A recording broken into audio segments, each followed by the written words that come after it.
मुझे उम्मीद है कि जैसे हमने देखी फिल्म, हम लोगों ने सभी ने मिलके, आप लोगों को भी देखने का मौका मिला होगा। उससे बड़ी बात है कि आपसे मिलने का फिर एक मौका मिल रहा है हमें और आपको। ये फिल्म हमारे वीर जवानों के लिए और जो हमारे जवान हैं, फौज के जवान, जो उनका गौरवशाली इतिहास जिसपे हम लोग गर्व करते हैं, उसको याद दिलाता है। दुनिया की फौजों में सबसे बहादुर फौज और जो कठिन परिस्थितियों में हमारी सीमा की रक्षा करती है, वो हमारी फौज है। रंगला और उस समय के जो युद्ध के बारे में जो जानकारी मिली है, एक सच्ची घटना, एक वॉर, एक लड़ाई जिसका बहादुर जवानों ने मुकाबला किया। ऑर्डिनरी कैप्टन की उपाधि मिली है रामचंद्र यादव जी को, और बहुत सारे लोग जो बहादुर जवान उनके साथ थे।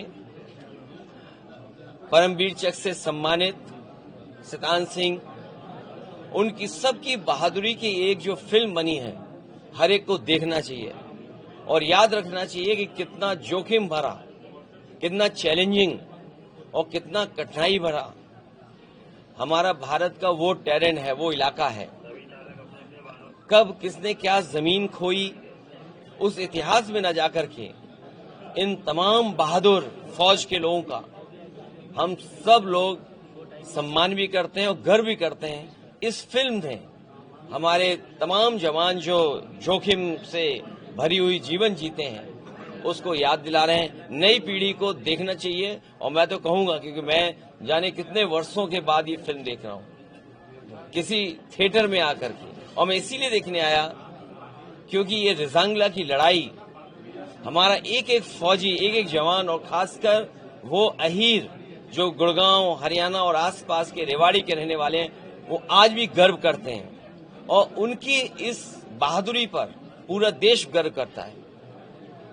ये गौरवशाली इतिहास जो हमारी फौज का है, वो आने वाली पीढ़ी भी देखे, समझे और जाने। अरुणाचल प्रदेश की एक लड़की थी, उसको चाइना में रोक दिया गया ट्रांजिट में, और उन्होंने अरुणाचल प्रदेश को एक तरीके से आइडेंटिफाई करने से मना कर दिया चाइना ने। क्योंकि फिल्म देख करके आए हम लोग, और वो लड़ाई और वो तस्वीरें हम लोगों ने देखी है, कितना एक एक जवान ने हजारों हजार की संख्या में चीनी फौजियों का मुकाबला किया। कहा तो ये जाता है कि आखिरी बुलेट तक, आखिरी शरीर जो जवान का जिंदा था और आखिरी सांस तक लड़ करके उन्होंने अपनी जमीन को, मातृभूमि को, अपनी धरती को बचाया। ऐसी बहादुर फौज जिसने आखिरी सांस तक लड़े हों, ऐसे बहादुर लोग जो आखिरी बुलेट तक लड़े हों, जो उनके पास था सब कुछ निछावर कर दिया, वो हमारी धरती, वो भारत माँ, या जो हमारा भारत का क्षेत्रफल है, वो कम न हो। और ये सवाल कई बार उठा कि हमारा क्षेत्रफल जो भारत सरकार जिसका आंकड़ा रखती है, उसे कम से कम बताना चाहिए कि हमारे भारत का क्षेत्रफल पहले क्या था, आज क्या है। और जो भारतीय जनता पार्टी की सरकार में लगातार ये देखने को मिल रहा है कि सीमाएं हमारी सिकुड़ती जा रही हैं। ये प्रचार में ज्यादा भरोसा करते हैं, झूठ बोलने में ज्यादा भरोसा करते हैं, लेकिन हमारी सीमाएं और हमारा क्षेत्रफल इनकी सरकार में कम होता हुआ दिखता है। न केवल क्षेत्रफल कम हो रहा है, बल्कि जो तरक्की और खुशहाली हमारे देश की होनी चाहिए, उसकी वो भी रुकावट बन रहा है चीन। इसलिए हमें ऐसे देशों से सावधान रहना पड़ेगा जो देश हमें समय समय पर हमारी जमीन छीनते हैं।